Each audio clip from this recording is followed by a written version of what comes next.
आखिर जिंदगी है क्या जिंदगी इतनी बेएतबार है कि इंसान पढ़ाते पढ़ाते दो जानू बैठ जाए और रूह परवास कर जाए?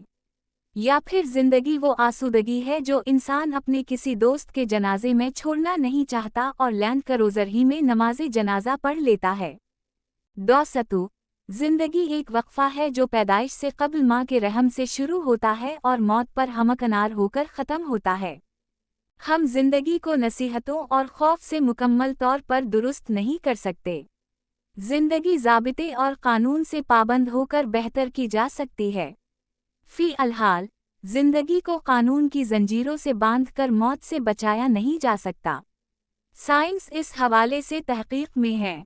लाहौर के मशहूर स्कूल में एक मुहतरम उस्ताद की अचानक मौत ने सबको शशदर कर दिया। ऐसी अमवात की वीडियोस सोशल मीडिया पर भरी पड़ी हैं। ऐसे महसूस होता है ये मिट्टी का पुतला खून की मुसलसल हरकत से चलता फिरता है और जैसे ये हरकत एक डोर से बंधी है और इस डोर का दूसरा सरा किसी के हाथ में है। ये मिट्टी का चलता फिरता पुतला दिमाग से बड़े बड़े काम और कारनामे सर अंजाम देता है। कारनामे ही नहीं, जराइम का भी मुर्तकिब होता है। ये नेतन्याहू बनकर फिलिस्तीनियों का कत्ल-ए-आम करता है। ये साजिशें करता है, तख्ते अलटता है, एटम का पीक चाक करता है। ये इनकलाब बर्पा करता है और कश्तियां जलाकर नए रास्तों पर निकलता है। ये खला का सीना चीर कर आसमान में शिगाफ पैदा करता है, रोशनी को कैद करता है और तैरगी को फना कर देता ये। मगर ये पुतला ये सब कुछ खून की जारी हरकत की रस्सी के बल पर करता है जिसका दूसरा सरा किसी के हाथ में है।